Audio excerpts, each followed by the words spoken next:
Assalamualaikum warahmatullahi wabarakatuh. Perkenalkan, nama saya Endiana Zulfiani dengan nomor induk mahasiswa 210201601. Dibuatnya video ini guna memenuhi tugas ujian akhir semester mata kuliah Hukum Lingkungan dan Pengelolaan Sumber Daya Alam yang diampu oleh Ibu Aprilianita Husnul Ain.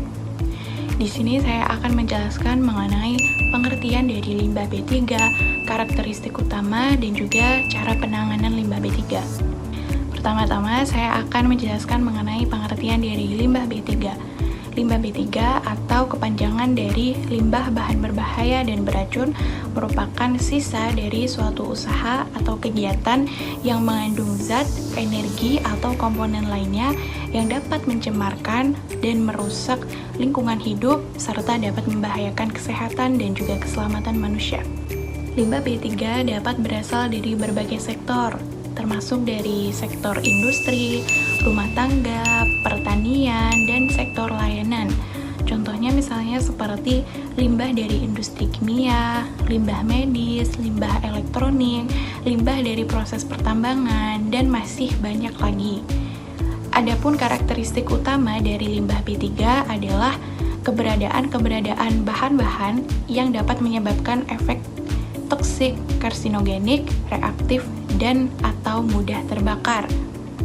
Adapun regulasi yang mengatur mengenai pengelolaan limbah B3 yaitu ada pada Peraturan Pemerintah Nomor 22 Tahun 2021 tentang penyelenggaraan perlindungan dan pengelolaan lingkungan hidup atau P3LH.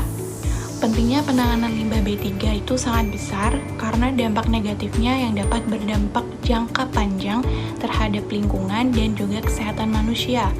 Limbah B3 yang tidak ditangani dengan tepat dapat mencemari tanah, air, mengganggu ekosistem alami, serta dapat meracuni flora dan fauna. Selain itu, pencemaran udara juga dapat terjadi jika limbah B3 itu terbakar atau menguap, menyebabkan polusi udara yang dapat berdampak pada kesehatan manusia dan lingkungan.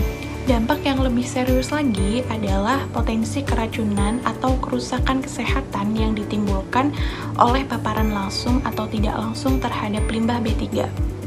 Ini bisa mencakup efek akut seperti iritasi kulit, masalah pernapasan, keracunan, hingga efek kronis seperti kerusakan organ, gangguan hormonal, hingga kanker.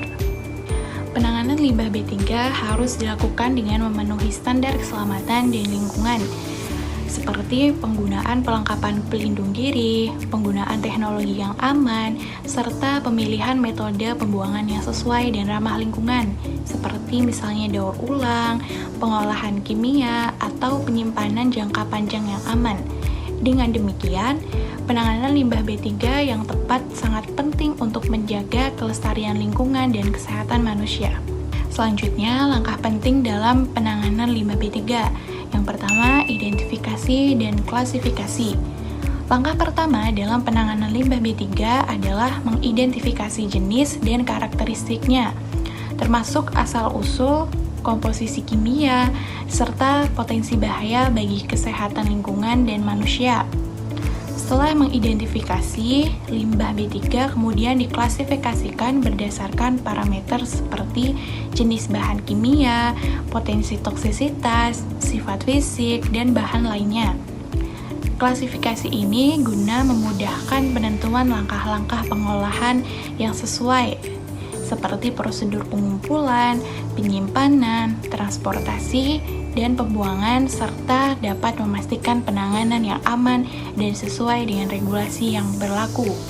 Setelah mengidentifikasi dan mengklasifikasikan limbah B3, langkah selanjutnya yaitu pengumpulan dan penyimpanan sesuai dengan prosedur yang ditetapkan. Adapun tempat dan wadah penyimpanan harus dipilih dengan hati-hati dan dilengkapi dengan fasilitas keamanan seperti tanda peringatan dan perlengkapan pemadam kebakaran. Penanganan limbah B3 harus dilakukan dengan hati-hati menggunakan perlengkapan pelindung diri dan peralatan yang aman. Semua personel yang terlibat harus telat di dalam prosedur pengumpulan, penyimpanan, dan tindakan darurat. Kepatuhan terhadap prosedur ini penting untuk mencegah kecelakaan dan pencemaran lingkungan, serta dapat memastikan pengelolaan limbah B3 yang aman dan bertanggung jawab. Selanjutnya, langkah yang ketiga, ada pengangkutan.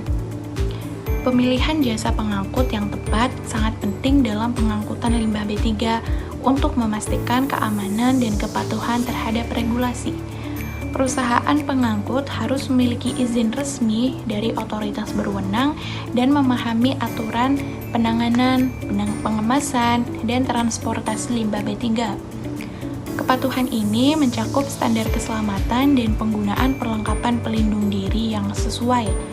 Memilih jasa pengangkut berizin dan patuh regulasi, memastikan keamanan transportasi limbah B3, serta dapat berkontribusi pada pelestarian lingkungan dan kesehatan masyarakat, sehingga menjadi langkah krusial dalam manajemen limbah B3 yang bertanggung jawab dan berkelanjutan. Selanjutnya, langkah yang keempat ada pengolahan. Dalam pengolahan limbah B3, pemilihan metode yang sesuai dengan jenis dan karakteristik limbah B3 sangat penting. Metode pengolahan ini bisa berupa fisik, kimia, biologis, termal, atau daur ulang, dan harus dipilih berdasarkan tingkat bahaya dan dampak lingkungannya. Teknologi modern seperti oksidasi lanjutan, bioremediasi, atau pengolahan anaerobik dapat meningkatkan efisiensi dan mengurangi dampak lingkungan. Investasi dalam teknologi dan inovasi pengolahan limbah B3 dapat membantu mengurangi risiko pencemaran dan menjaga keberlanjutan sumber daya alam, sehingga penting bagi perusahaan dan pemerintah untuk terus mengembangkan solusi inovatif dalam menangani limbah B3. Langkah yang terakhir ada pemanfaatan kembali. Pemanfaatan kembali limbah B3 yang masih memiliki nilai ekonomis merupakan strategi penting dalam pengelolaan limbah berkelanjutan.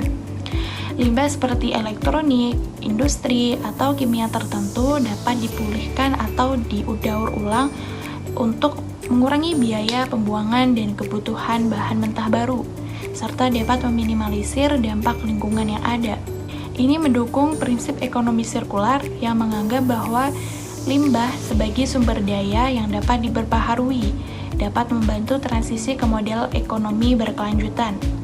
Pemanfaatan kembali limbah B3 menghasilkan manfaat ekonomis dan lingkungan, serta mendorong penerapan prinsip ekonomi sirkular dalam pengelolaan limbah untuk pembangunan berkelanjutan. Demikian yang bisa saya sampaikan, kurang lebihnya mohon maaf. Dan terima kasih saya sampaikan kepada Ibu Aprilianita yang telah memberikan ilmunya selama 1 semester ini. Semoga apa yang telah Ibu berikan dapat bermanfaat bagi saya dan juga teman-teman lain di kemudian hari. Terima kasih. Akhir kata, wassalamualaikum warahmatullahi wabarakatuh.